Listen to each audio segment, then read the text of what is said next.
ફ્લુઇડની એક સૌથી વધારે ઇમ્પોર્ટન્ટ પ્રોપર્ટીની વાત કરીએ જેનું નામ છે વિસ્કોસિટી એટલે સ્નિગ્ધતા. Viscosity is defined as the property of fluid which offer resistance to the movement of one layer of fluid or another adjacent layer of the fluid. Viscosity એ શું છે?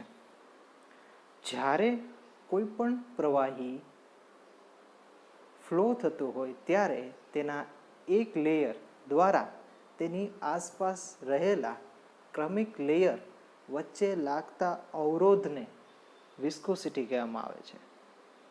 When two layers of fluid a distance divide apart move one layer over the another at a different velocity, say u and u plus tu as shown in figure.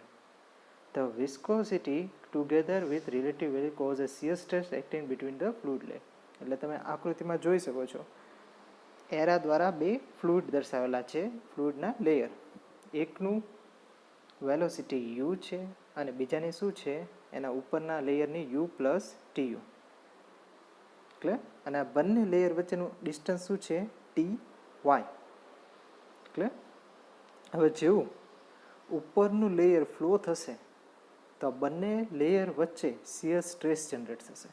The top layer causes a shear stress on the adjacent lower layer while the lower layer causes a shear stress on the adjacent top layer.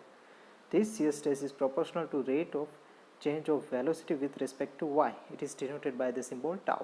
It means જે ટોપ layer છે જેની velocity u plus ty છે તે નીચેના layer પર shear stress develop કરશે અને જ્યારે નીચેનું લેયર છે જેની વેલોસિટી u છે તે ઉપરના લેયર ઉપર શિયર સ્ટ્રેસ ડેવલપ કરશે. તો આ શિયર સ્ટ્રેસ કોના સપ્રમાણમાં હોય? એ જે વેલોસિટી છે એ જે ચેન્જ થાય છે એ ચેન્જના સપ્રમાણમાં આવે છે. એટલે mathematic tau is proportional to du by dy. હવે જે આ પ્રોપોર્શનલની સાઇન આપણે કાઢવી હોય તો ત્યાં આપણે કોઈ એક કોન્સ્ટન્ટ અપ્લાય કરવો પડે, અચળાંક જેને કહેવામાં આવે. અને અચળાંક તરીકે આપણે શું લેવાનું છે? મ્યુ. તો નવું ઇક્વેશન શું બન્યું? Tau is equal to mu du by dy. Clear થયું અહીં સુધી?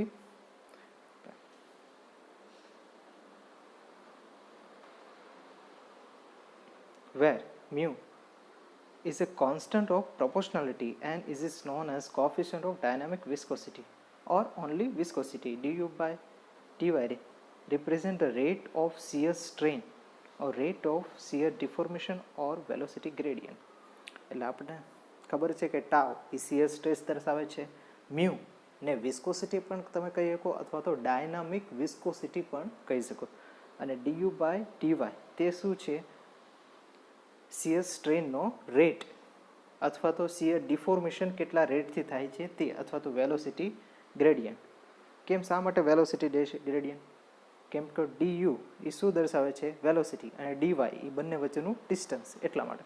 હવે ઇક્વેશનમાં તમે મ્યુને હેડ બનાવો, કરતા બનાવો તો શું થશે? કરતા બનાવો તો mu is equal to tau divide by du by dy. Thus viscosity is also defined as the shear stress required to produce unit rate of shear strain. એટલે કે વિસ્કોસિટી શું છે? કે એકમ શિયર સ્ટ્રેન જનરેટ કરવા માટે લાગતા shear સ્ટ્રેસને શું કહેવામાં આવે છે? વિસ્કોસિટી. આ વિસ્કોસિટીની બીજી ડેફિનેશન છે. પહેલી ડેફિનેશન શું હતી? કે કોઈ પણ પ્રવાહીના બે લેયર વચ્ચે લાગતા અવરોધને જ્યારે તે વહેતું હોય ત્યારે તેને વિસ્કોસિટી કહેવામાં આવે છે, અથવા તો આ બીજી ડેફિનેશન.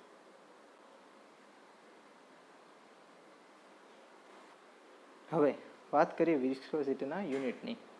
તો એનો યુનિટ પોઝ અથવા newton second per metre square છે.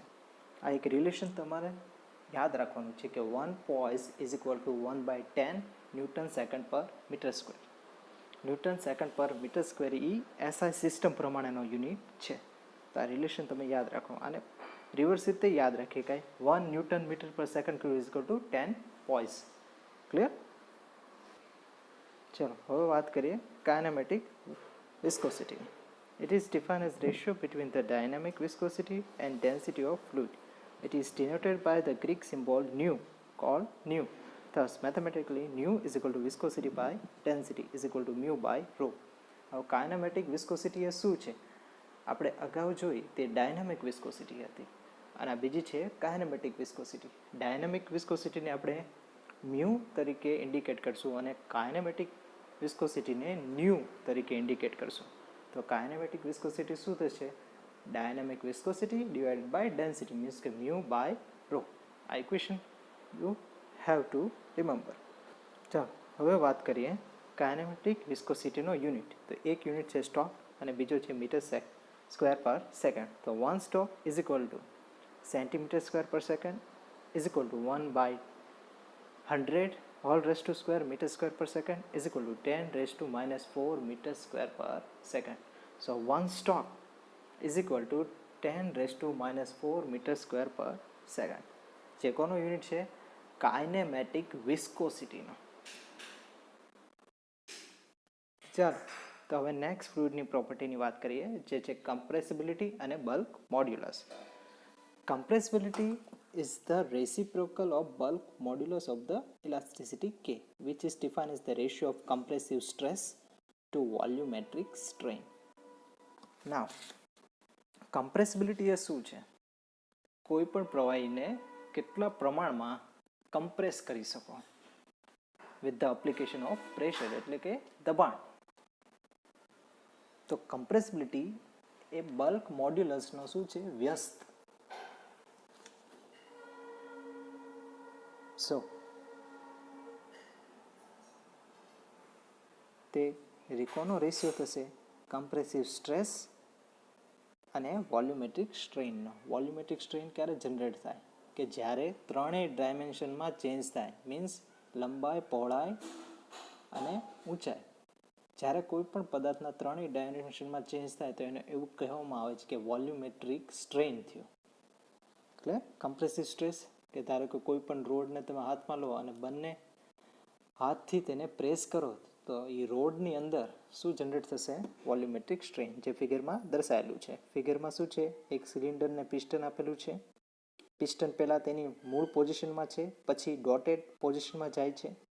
ઓકે, જ્યારે મૂળ પોઝિશનમાં હોય ત્યારે પિસ્ટન અને સિલિન્ડર અરેન્જમેન્ટમાં ગેસ કેટલો સમાયેલો છે? તેના વોલ્યુમ V જેટલો. અને પછી જ્યારે પિસ્ટનમાં પ્રેશર P અપ્લાય કરવામાં આવે ત્યારે તે પિસ્ટન તેની સેકન્ડ ડોટેડ પોઝિશન ઉપર જાય છે. તે કેટલો ચેન્જ થાય છે? dV જેટલો. નાવ consider a cylinder fitted with a piston as shown in figure 1.9. It's mean કે એક સિલિન્ડર અને પિસ્ટનની અરેન્જમેન્ટ આપેલી છે. Let V volume of gas enclose in the cylinder P is equal to pressure of gas when the volume is P. Let pressure is increased to P to Tp and volume of gas decrease from P to V minus Tv. It is the normal case. Pressure વધે છે, કેટલું વધે છે? dP જેટલું. એટલે નવું pressure શું થાય? P પ્લસ, એટલે કે નવું પ્રેશર શું થાય? P પ્લસ Tp જેટલું. અને વોલ્યુમ ઘટશે કેટલું? V માઇનસ Tv જેટલું. ક્લિયર? તો increase in pressure is equal two dP kgf per meter and decrease in volume dV. તો વોલ્યુમેટ્રિક સ્ટ્રેન શું થયો? વોલ્યુમેટ્રિક સ્ટ્રેન એટલે change of volume. Change of volume કેટલું થયું છે? dV જેટલું થયું. કેમ કે ઇનિશિયલ વોલ્યુમ V જેટલું હતું, પછી ઘટ્યું કેટલું? V માઇનસ dV જેટલું. તો ચેન્જ કેટલો થયો? ક્લિયર? ધારો કે એકની વેલ્યુ 5 આપી દો ને એકની વેલ્યુ 10 આપી દો તો ચેન્જ કેટલો થયો? 10 માઇનસ 5 એટલે મીન્સ કે 5 જેટલો, ડિવાઇડેડ બાય ટોટલ વોલ્યુમ જે V છે. નેગેટિવ સાઇન શું ઇન્ડિકેટ કરે છે? કે વોલ્યુમ ઘટે છે. Clear? So bulk modulus increase of pressure, પ્રેશરનો વધારો કેટલો છે? dP જેટલો. અને volumetric strain it means minus dV by V. Okay, તો નવું ઇક્વેશન શું બન્યું? Is equal to minus dP by dV into V, જે છેદનો છેદ છે અંશમાં વહી જાય. અને કમ્પ્રેસિબિલિટી શું છે? એ બલ્ક મોડ્યુલસનો વ્યસ્ત છે. કમ્પ્રેસિબિલિટી એ બલ્ક મોડ્યુલસનો વ્યસ્ત છે. ક્લિયર થયું દરેકને? ઓકે.